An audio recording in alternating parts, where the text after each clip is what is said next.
Hello दोस्तों, स्वागत है आपका अपने YouTube channel AK crime ocean पर। दोस्तों, कोलकाता की महिला डॉक्टर केस में डॉक्टर की डायरी का अभी बड़ा खुलासा हुआ है। CBI को एक बहुत बड़ा सबूत मिला है। आपको बता दें कि संजय रॉय तो एक मोहरा था, उसे पैसे दिए गए थे। आखिर संजय रॉय को कितने पैसे मिले थे, आज का यह वीडियो आपको चौंका देगा। पूरी जानकारी आपको इस वीडियो में देखने को मिलेगी।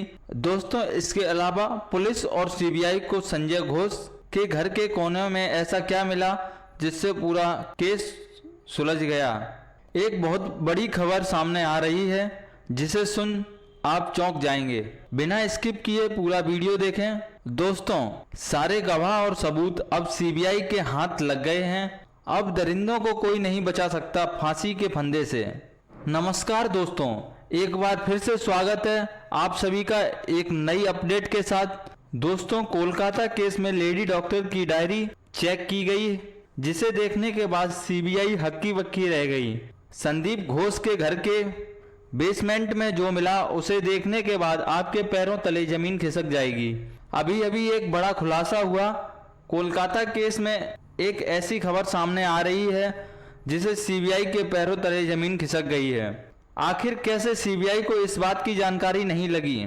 24 दिनों की गहन जांच के दौरान CBI से यह काम कैसे छूट गया? इसके साथ ही आपको यह भी बता दें कि जब CBI को इस बात की जानकारी मिली तो CBI ने दिल्ली से अतिरिक्त टीम बुलाकर उसकी जांच कराई। इसके बाद असली हत्यारों का चेहरा सामने आ गया। दरअसल जिस शख्स ने संजय रॉय को 4 करोड़ 80 लाख रुपए में खरीदा, उससे सारा दोष अपने ऊपर लेने को कहा था, उस शख्स का पता चल गया है और इस घिनौने कृत्य को करने वाला शख्स अब CBI के शिकंजे में है। दरअसल आपको बता दें कि CBI को एक ऐसी बड़ी जानकारी मिली है जो CBI को अब तक नहीं पता चल पाई थी। दरअसल इन सभी घटनाओं की जानकारी CBI को एक चश्मदीद ने दी थी। चश्मदीद ने CBI को डॉक्टर का मोबाइल चेक करने को कहा। CBI ने जब मोबाइल चेक किया तो उसके पैरों तले जमीन खिसक गई।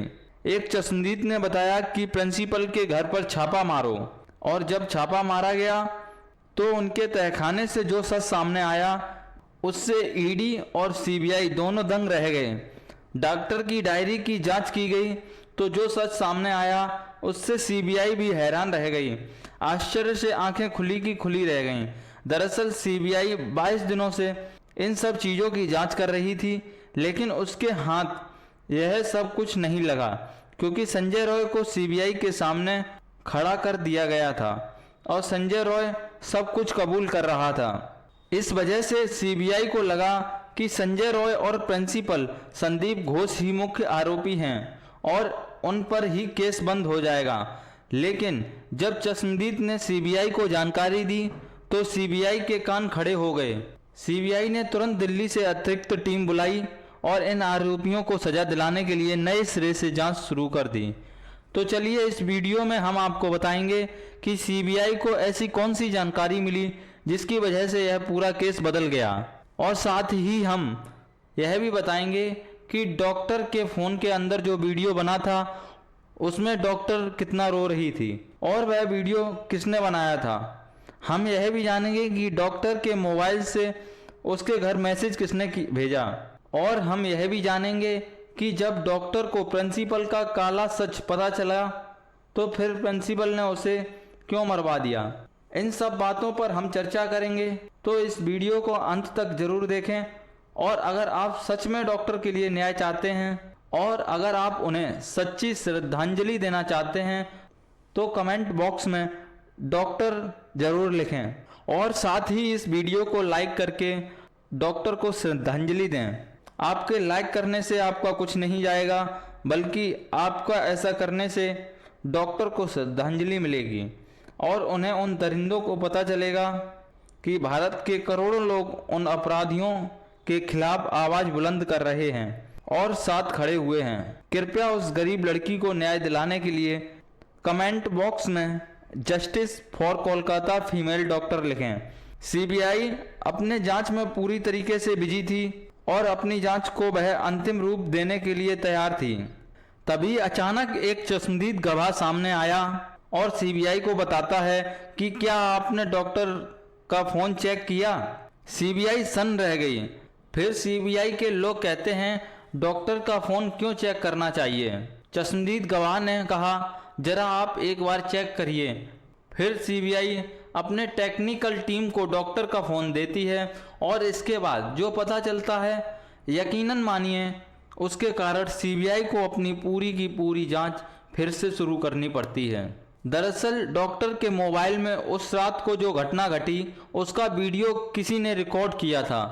यह उन्हीं आरोपियों में से एक आरोपी था जिसने अपने मोबाइल की जगह पर गलती से डॉक्टर के मोबाइल से रिकॉर्डिंग शुरू कर दी थी।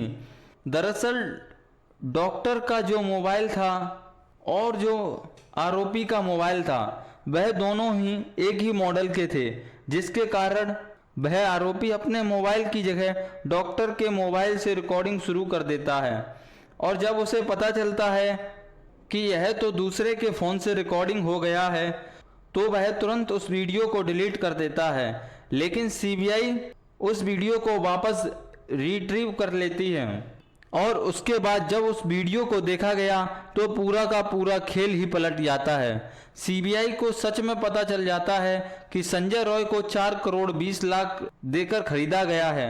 एक थ्योरी के अनुसार बहुत पहले दावा किया जा रहा था कि संजय रॉय को फंसाया जा रहा है। संजय रॉय आरोपी तो है लेकिन यह मुख्य आरोपी नहीं है। संजय रॉय ने डॉक्टर के साथ घिनौना काम किया तो था लेकिन उसके साथ और भी लोग थे, लेकिन सीबीआई को इसके खिलाफ कोई सबूत नहीं मिलता। इसलिए सीबीआई को लगता है कि लोग ऐसे ही कह रहे हैं, लेकिन जब डॉक्टर के मोबाइल को चेक किया गया तो यकीन मानिए उसमें संजय रॉय की सच्चाई का पता चलता है। तो सीबीआई को यह समझ आ जाता है कि संजय रॉय को 4 करोड़ 20 लाख रुपए इसलिए दिए गए थे ताकि वह पूरे का पूरा जो जघन्य अपराध है वह अपने सर पर ले ले। तभी तो जब संजय रॉय को पहली बार पुलिस ने पकड़ा था तभी संजय रॉय कह रहा था कि हाँ मैंने ही अपराध किया है, मुझे सजा जल्द से जल्द दो और मामला ख़त्म करो। तभी पुलिस ने एक बार सोचा कि आखिर संजय रॉय एक ही बार में अपराध को कबूल कैसे कर लिया। अभी तक तो हमने जांच भी नहीं किया, फॉरेंसिक रिपोर्ट भी नहीं आई और संजय रॉय अपने आप को आरोपी मान लिया। यही नहीं, एक चश्मदीद गवाह ने यह भी जानकारी दी कि प्रिंसिपल के घर पर छापा मारा जाए। इसके बाद ईडी और सीबीआई मिलकर प्रिंसिपल के घर मौजूद एक तहखाना जो अंडरग्राउंड में बना हुआ था उसमें जब छापा मारता है तो यकीन मानिए जो सामने निकल कर आता है उससे सीबीआई और ईडी दोनों ही हिल जाते हैं। दरअसल बता दें कि सीबीआई और ईडी को छापे में 2000 कैसेटें, जी हाँ 2000 कैसेट, बहुत सारे मेमोरी कार्ड और 2 हार्ड डिस्क और कई करोड़ रुपए और 1 लाख का कैमरा और एक ही साथ बहुत सारे ऐसे इक्विपमेंट जो इस जघन्य अपराध करने में काम आते हैं, यह सब मिलने के बाद सीबीआई और ईडी तो दंग ही रह गए। इस पूरे केस को अब ईडी भी संभालेगी क्योंकि इसमें अरबों रुपए का खेल है और 4 करोड़ 80 लाख की रिश्वत की बात की गई है। तो अब इस केस में सिर्फ सीबीआई ही नहीं बल्कि ईडी भी इन्वॉल्व हो चुकी है।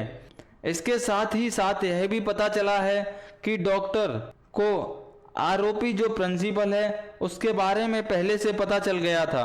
दरअसल डॉक्टर को लगभग 25 दिन पहले पता चल चुका था कि प्रिंसिपल संदीप घोष इस अस्पताल में ब्लू फिल्म की शूटिंग करता है। वह कहां पर करता है उसके बाद डॉक्टर ने उसके खिलाफ सबूत भी इकट्ठे कर लिए थे और राष्ट्रपति को सौंपने ही वाली थी कि उसके पहले ही उसके साथ यह घिनौना काम हो गया और डॉक्टर इस दुनिया को छोड़कर चली गई। अगर डॉक्टर आज जिंदा होती तो हमें कुछ और ही घोटाला सुनने को मिलता, लेकिन डॉक्टर के जाने के बाद कितना दुर्भाग्य है कि उन्हीं का केस आज पूरी दुनिया में हर जगह ब्रेकिंग न्यूज बन रहा है और कौन नहीं इस केस के बारे में जानता है।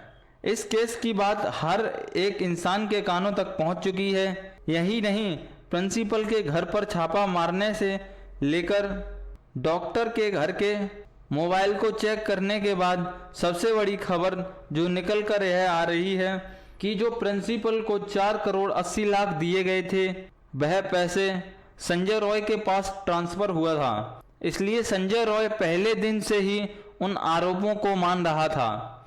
यही नहीं, सीबीआई ने बताया कि जब हमने प्रिंसिपल के घर छापा मारा तो जो हमें 2000 सीडी कैसेट मिले थे, उन सीडी कैसेटों में हर सीडी कैसेट में एक एक अस्पताल का वह फिल्म रिकॉर्ड करके डाला गया था। और साथ ही साथ जो बहुत सारे मेमोरी कार्ड मिले थे, उन मेमोरी कार्ड में भी सभी फिल्म का री-फुटेज था।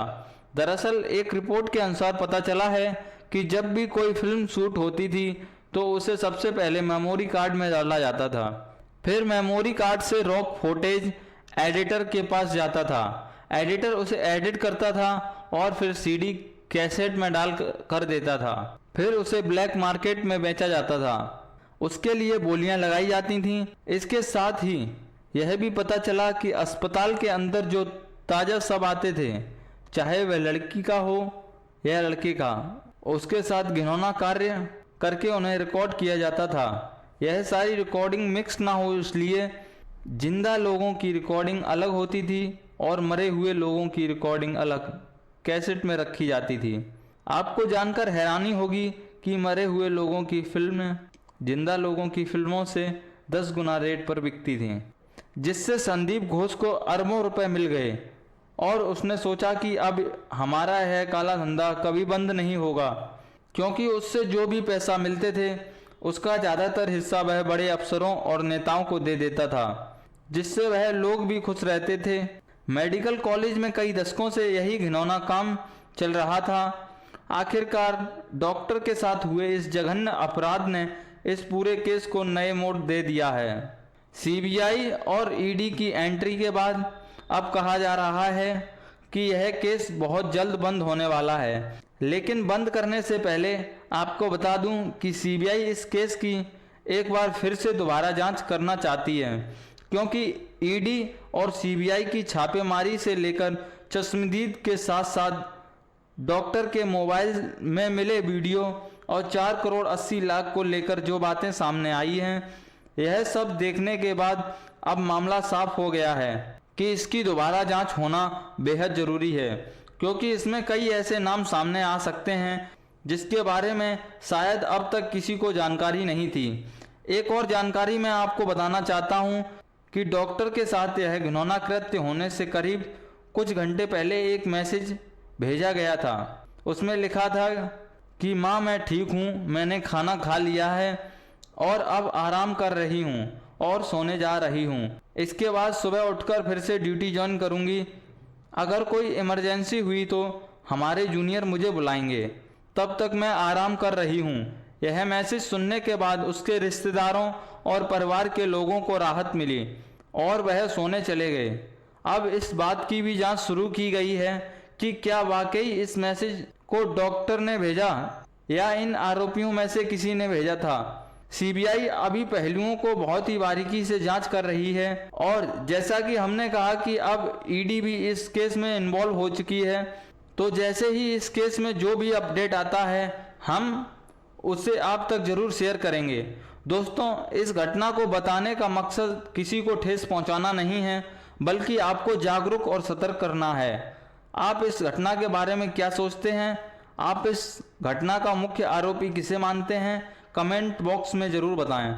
और अगर आपको हमारा प्रयास पसंद आया तो इस वीडियो को लाइक और शेयर भी करें। अगर आपने अभी तक हमारे चैनल को सब्सक्राइब नहीं किया है तो हमारे चैनल को सब्सक्राइब करें। धन्यवाद।